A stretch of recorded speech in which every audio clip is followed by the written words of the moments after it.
ఈడు చూడండి, హార్డ్ డిస్క్లట అడవిలో పడేసిండట. హార్డ్ డిస్క్లను అడవిలో పడేసిన ప్రణీత్ రావు రెండో రోజు విచారణలో వెల్లడించినట్టుగా సమాచారం.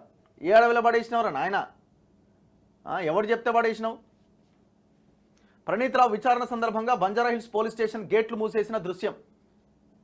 స్పెషల్ ఇంటెలిజెన్స్ బ్రాంచ్ ఎస్ఐబిలోని హార్డ్ డిస్క్లను కట్టర్లతో కత్తిరించి వికారాబాద్ అడవిలో పడేసినట్లు రెండో రోజు విచారణలో డీఎస్పీ ప్రణీత్ రావు ఒప్పుకున్నట్టుగా తెలుస్తోంది. దీంతో మంగళ బుధవారాల్లో నిందితుడిని వికారాబాద్ తీసుకెళ్లి హార్డ్ డిస్క్ల శకలాలు వెతికి స్వాధీనం చేసుకునేందుకు పోలీసులు ప్రయత్నాలు చేస్తున్నారట.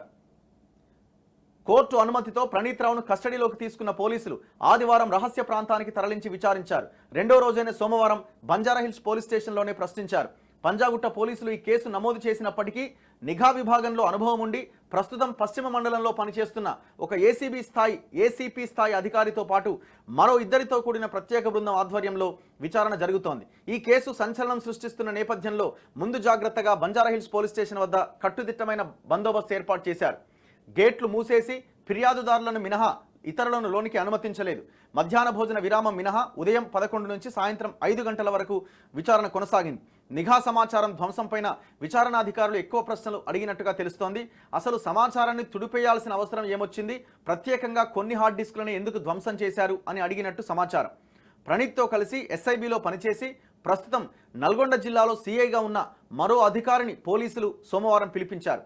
శాసనసభ ఎన్నికలకు ముందు ప్రణీత్తో కలిసి ఈ సీఐ పనిచేసినట్లుగా గుర్తించారు. ఆయనను విచారించి పంపించేశారు. ప్రణీత్తో కలిసి ఎస్ఐబిలో పనిచేసిన మరికొందరిని కూడా పిలిపించి విచారించే అవకాశం ఉందని తెలిసిందట. వీడి ఇంత దుర్మార్గం చేసిండు చూడండి. ఫోన్ ట్యాపింగ్ అందరిది ట్యాప్ చేసి పడేసిండు.